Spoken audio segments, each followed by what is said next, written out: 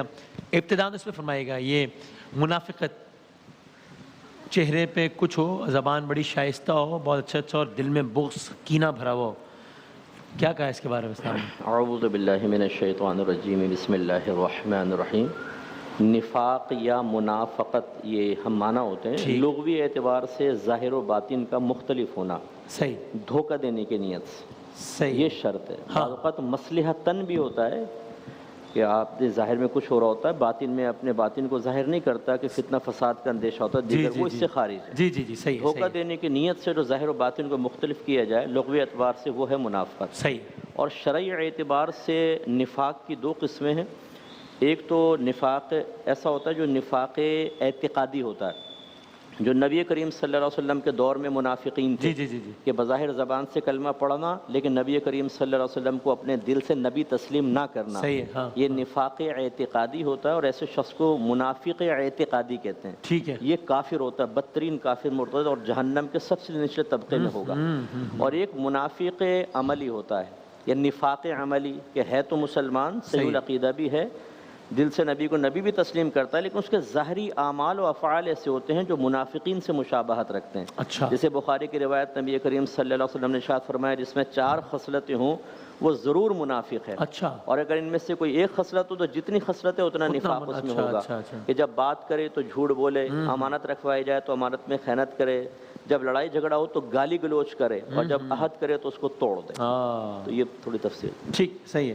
تو اب ذرا بتائیے کہ اب اس کے لیے لائک کسی بڑے عہدے پہ ہونا، یہ ہونا، وہ ہونا، یعنی آپ کو کسی دنیاوی اعتبار سے کسی بہت ہی غیر اہم عہدے پہ ہوتے ہوئے، کسی بہت ہی فائنینشیل اسٹیٹس کے والے سے کسی بہت ہی غیر اہم جگہ پر ہوتے ہوئے بھی آپ انسان اتنا ہی منافق ہو سکتا ہے، اور یہ پریویلنٹ بھی ہے ہمارے معاشرے میں۔ بسم اللہ الرحمن الرحیم۔ ظاہر ہے کہ ایمانی منافق یا اعتقادی منافق جیسے وہ تو آگے کہ آپ نے ارشاد فرمایا، اور اسی طریقے سے عملی منافق، دونوں ہونے کے لیے اس طرح کی کسی شرط کی ضرورت نہیں ہے۔ عین ممکن ہے کہ ایک شخص ہو، بظاہر اس کا کوئی اسٹیٹس نہ ہو مگر اعتقادی اعتبار سے منافق ہو، عین ممکن ہے کہ بڑا اسٹیٹس والا ہے اور وہ منافق ہو، عین ممکن ہے کہ فائنینشلی وہ بہت نیچے ہو لیکن اس کے باوجود یہ مکر و فریب، یہ ریاکاری، یہ تمام تر چیزیں جو صفات ابھی مفتی صاحب نے ارشاد فرمائی وہ اس کے اندر پائی جاتی ہوں۔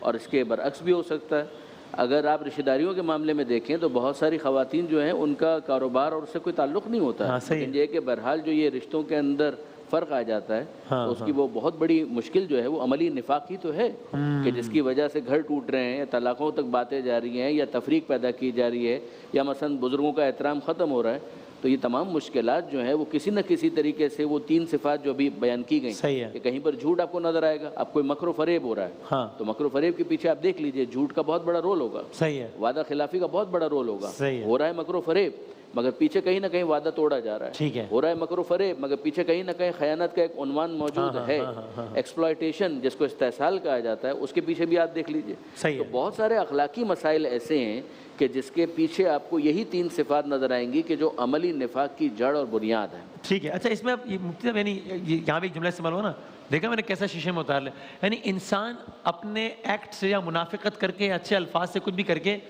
اگلے بندے کو ڈیسیو کرنے میں کامیاب ہو جاتا ہے، اور پھر یہ اپنے آپ سے کہتا ہے کہ یار میں کتنا جینیس ہوں، ایسا بیوقوف بنا ہے پتہ ہی نہیں چلا۔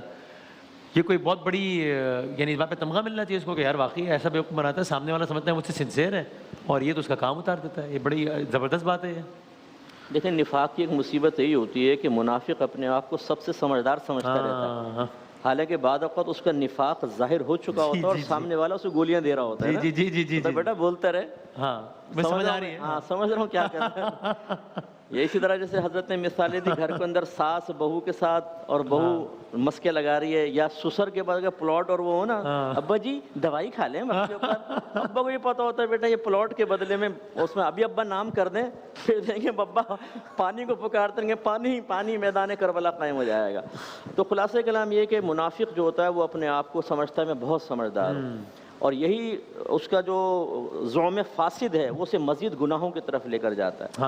حالانکہ بعض اوقات 2 چیزیں ہوتی ہیں، ایک تو سامنے والا بہت سادہ ہوتا ہے، میں آپ سے حسن ظن قائم رکھتا ہوں، آپ ہمیں بے وقوف، آپ سے مراد ویسی بات کروں بے وقوف بنائے جائیں، تو یہ تو کتنی بری بات ہے کہ ایک آدمی آپ سے حسن ظن قائم رکھ رہا ہے، آپ سے محبت کر رہا ہے، آپ سے پیار کر رہا ہے، آپ کے بارے میں بدگمانی دل میں نہیں لانے دے رہا، وہ کتنا مخلص ہے، اور ہم اسے بیوقوف بناتے رہیں، یہ غلط چیز۔ یا پھر دوسرا یہ ہوتا ہے کہ ہم سامنے والے کو بہت زیادہ چالاک کر دیتے ہیں۔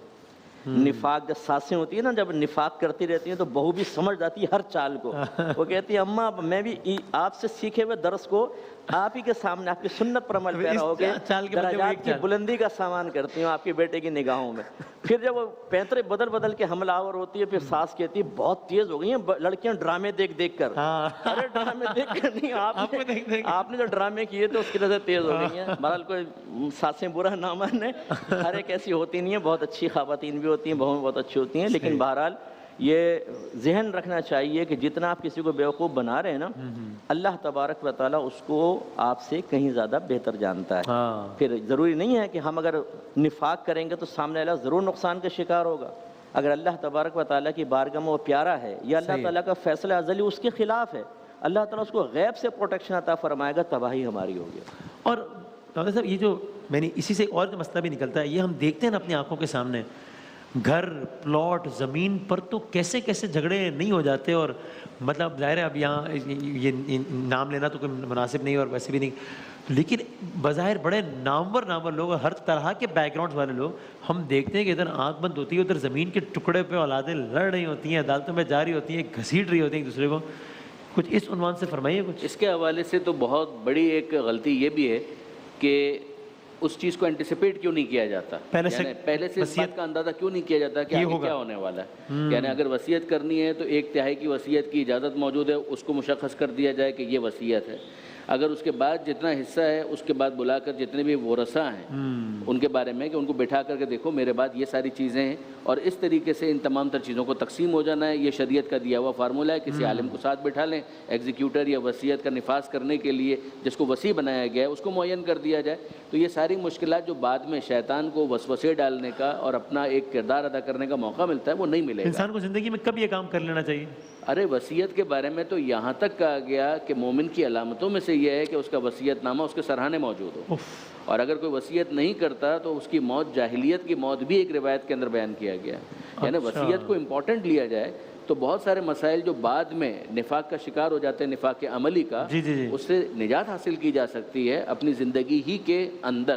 سب کو آن بورڈ لے لیں، کانفیڈنس میں لے لیجئے تاکہ بعد کا یہ مشکل مرحلہ جو ہے وہ آسانی سے طے ہو سکے۔ پھر وہ لیکن یہ ہوتا ہے نا، کہتے ہیں اب اس کے گھر اگر بچوں کے نام کر دیا اپنی زندگی میں تو پھر یہی بچے کل کو پلٹ کے گھر سے نکال دیں گے۔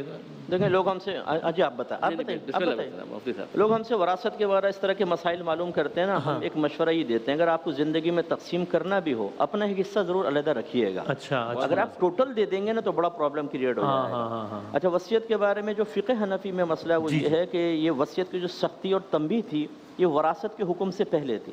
جب وراثت کے احکام نازل ہو گئے تو اب وصیت لکھنا درجۂ استحباب میں ہو گیا، یعنی لکھیں تو اچھا ہے، نہیں لکھیں تو کوئی گناہ نہیں ہے۔ لیکن جیسے حضرت نے فرمایا ہم بھی یہی مشورہ دیتے ہیں کہ آپ اس پہ ایک فتویٰ لے لینا کہ میری والدہ والد زندہ ہیں، بیوی ہیں، اتنے بچے ہیں، اگر میں ابھی مر جاتا ہوں تو کس کو کتنا ملے گا۔ اچھا فرض کر لیں کہ آپ کی زندگی میں والدہ فوت ہو گئی، نیا فتویٰ لے لیں کہ اب ان میں سے ایک وارث چلا گیا اب کیا ہوگا، وہ لے کر رکھ لیں اور بچوں کو بتا دیں بیٹا اس کے مطابق تقسیم ہوگا۔ اصل میں بر وقت صحیح مشورہ دینے والا یا صحیح فتویٰ دینے والا بھی نہیں ملتا ہے، ایک کسی کے پاس پہنچ جاتا ہے، دوسرا کسی کے پاس پہنچ جاتا ہے، پھر آ کے وہ اپنے اپنے پرچے دکھاتے ہیں، اور ایک تو کوئی مسجد کے خادم صاحب کے پاس پہنچ جاتا ہے داڑھی والا دیکھ کے، وہ خادم صاحب اپنا حصہ نکال کر پھر جو فتویٰ جاری کرتے ہیں اس میں پھڈے ہوتے رہتے ہیں۔ تو یعنی اس کا بھی بہترین ہے کہ چونکہ ہر کوئی اپنے اپنے طور پہ نہ جائے، اس لیے جو بزرگ ہیں وہی اگر اپنی زندگی میں سارا معاملہ کر دیں تو اب ہم اس کو کسی سیگمنٹ میں کوشش کریں گے یا بے شک صبح کے سیگمنٹ میں کہ اس کی جو فقہی ڈیٹیلز ہیں کہ فقہ جعفریہ کے مطابق کیا ہے، حناف کے مطابق کیا ہے، وہ ذرا سرسری بات کر لیں گے، اور باقی تو ظاہر ہے پوری ڈیٹیلز تو کیس ٹو کیس ویری کرے گی، وہ آپ علماء سے معلوم کر لیں، لیکن ایک اصولی ایک بات آ گئی کہ آپ دونوں سمجھتے ہیں کہ اس معاملے کو اتنا دکھ کر دیا جائے اتنا بہتر ہے۔ اگر آپ اجازت دیں تو مثلا کہیں پر کسی رشتے کے اندر یہ احساس ہو جائے نا کہ اب تک ہم نے عملی نفاق کا مظاہرہ کر دیا ہے اور اب دکھ بھی ہو رہا ہے، آنسو بھی آنکھوں سے بہہ رہے ہیں کہ یہ تو بہت غلط ہو گیا، تو پھر اس کو کریکٹ کرنے کی طرف جائیے۔ مثلا اس خاکے کے اندر آپ دیکھیں کہ آخر میں کیا ہے، پیر پڑ جائیے، مسئلے کو حل کریں نا۔ معافی مانگیے, سب کچھ کریں, اور کسی طریقے سے اس کو آپ کریکشن کی طرف لے کر جائیں. ورنہ بہت سارے مسائل انسان دل میں شرمندگی کے احساس کے ساتھ دنیا سے چلا جاتا ہے, کریکشن کی طرف نہیں جاتا, کیونکہ معاملہ حق الناس کا ہے نا. اگر کسی کا دل توڑا تھا, خود غلطی کا احساس ہو گیا, تو اب ہاتھ جوڑ لیں, معافی مانگیں اور خدا سے بھی سوری کہنے کے لیے انسان کا بڑا بہادر اور جرأت مند ہونا ضروری ہے نا. واقعاً بالکل, اگر یہ سوری کہنا انسان سیکھ لے اور واقعاً دل سے سوری کہے, عملی طور پر بھی کریکشن کر لے, اس سے بڑی پستی کی نہیں, بہادری کی علامت ہے, یہ عظمت کی نشانی ہے. بالکل. اور جاتے جاتے مطلب مجھے ایسا لگتا ہے, یعنی اس ڈائریکٹلی اسٹوری سے ریلیٹڈ نہیں, لیکن اس میں نا کہ وہ خاتون ہے جو کہ بیوہ ہو گئی, ایسا لگ رہا تھا, یا شادی نہیں ہوئی ان کی. اس میں تو خیر وہ تو ان کی شادی کروانے کی بات کر رہی تھی, الگ اینگل سے بات کر رہی تھی, کسی بڈھے کے سر پہ مارو اور جان چھوٹے مارے, میں اس اینگل سے نہیں کہہ رہا. لیکن ویسے پوچھنا مجھے تھا کہ کیا ہمارے معاشرے میں تھوڑا سا اس کلچر کو پروموٹ نہیں کرنا چاہیے کہ اگر کسی کوئی شخص 50 سال کا ہے, 55 سال کا ہے, اس کی بیوی کی یا اس کے شوہر کا انتقال ہو گیا ہے, اور اگر واقعی اس کو ضرورت ہے زندگی میں کسی بھی حوالے سے, تو بچے وغیرہ اس کو معیوب نہ سمجھیں, بلکہ ان کا سپورٹ کریں کہ ہاں آپ کیجیے آپ شادی. میں سے بہت سارے لوگوں کو جانتا ہوں جو کہ عمر کے اس حصے میں اکیلے ہو گئے ہیں, لائف پارٹنر کو چھوڑ دیا ہے, شادی کرنا چاہتے ہیں, اس لیے نہیں کرتے کہ بچے کیا بولیں گے کہ بڈھے کا دماغ خراب ہو گیا ہے, کیا کر, وہ کہتے ہیں باقاعدہ اس طرح. جی ہاں, دونوں جہتیں ہیں. اولاً تو یہی ہے جو آپ فرما رہے ہو, یہ آئیڈیل سچویشن ہے, اور ہمارا مذہب یہ چاہتا ہے صحیح کہ انسان جائز طریقے سے اپنے نفسانی تقاضوں کو پورا کرے. نہیں ہوں گے تو وہ حرام کی طرف بڑھے گا, یا کم از کم اس کا ذہن خراب ہوگا. صحیح, ٹھیک ہے نا. تو اس لیے یہ تانا زنی کرنا کہ اگر بیوہ تھوڑی سی لپسٹک لگا لے یا سبزی والے کے پاس مسکرائی تو اس کے کردار پہ فوراً شک, بھائی دیکھا نا شوہر تلاش کرنا شروع کر دی, اس کا تو چکر ہے فلاں کے ساتھ, لا حول ولا قوت, ایسا نہیں کرنا چاہیے. اچھا, دوسرا پہلو کیا ہے, بعض لوگ جب اس طرح کی لائف ہوتی ہے وہ بڑے انڈیپینڈنٹ اپنے آپ کو محسوس کرتے ہیں, خصوصاً خواتین. اگر ایک 4 بچوں کے باپ سے اس کی شادی کر دی جائے, اب وہ باپ کو سنبھالے کہ 4 پہلوانوں کو سنبھالے. وہ آج بچہ ابا کو شکایت کر رہا, امی نے مار دیا, یہ کر دیا. ایسے ہم نے, میرے پاس کتنے کیسز آئے ہیں کہ وہ لڑکیاں یہ کہتی ہیں کہ ہم تو کنوارے پن میں بہتر تھے, یہاں آ کر پھنس گئے, کیونکہ پھر وہ ایڈجسٹمنٹ بہت مشکل ہوتی ہے. دونوں چیزیں دیکھنے چاہیے, اس کے حساب سے فیصلہ کرنا. آخری اس میں آپ بھی کامنٹ. بالکل میں تائید کروں گا, جیسے تفصیل مفتی صاحب نے ارشاد فرمائی, سیکنڈ کروں گا. بالکل یہی معاملہ ہے. انکحوا الایاما جو مرکزی آیت ہے نا نکاح کے باب میں, انکحوا الایاما منکم والصالحین من عبادکم و امائکم, اس سے آپ اسپرٹ دیکھ لیجئے. ایاما کا جو لفظ ہے اس کے اندر بہت وسعت ہے, یہ صرف کنوارے افراد کے لیے نہیں ہے.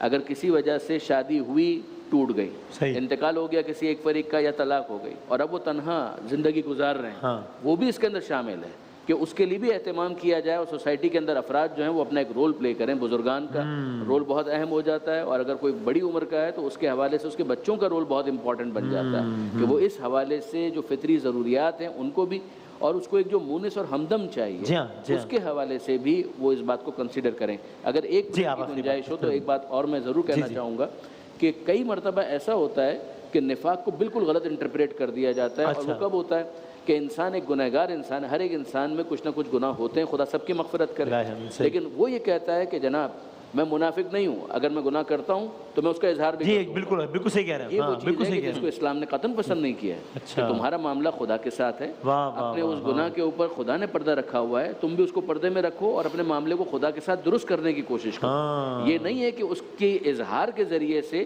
لوگوں کے درمیان اپنی بغاوت کا اعلان کرو. جب معاملہ خدا اور بندے کے درمیان ہے تو اس پر پردہ رکھنا, دوسروں کو بھی یہی کہا گیا غیبت کیوں حرام ہے, اسی وجہ سے کہ اس کے اوپر جب خداوند متعال نے پردہ رکھا ہوا ہے, تم بھی پردہ رکھو, اور اس کو دوسروں کے سامنے آشکار مت کرو. باقاعدہ فتوے کے الفاظ مجھے یاد آ رہے ہیں آغا سیستانی کے, لا یجوز اظہار المعصیت امام الاخرین, جائز ہی نہیں ہے کہ انسان جو اپنی ذاتی معصیت ہوتی ہے اس کا پرچار کرے دوسروں کے سامنے اور سمجھے کہ اس نے بہت بڑا چیز مارا. تو یعنی اس پہ یہ کہنا کہ جناب ہاں میں تو کرتا ہوں, میں منافق نہیں ہوں, تو یہ کوئی یہ جرأت کا اظہار ہے. یہ بہت بہت شکریہ علماء کرام کا, بہت شکریہ. ایک وقفے کے بعد دوبارہ حاضر ہوتے ہیں انشاءاللہ.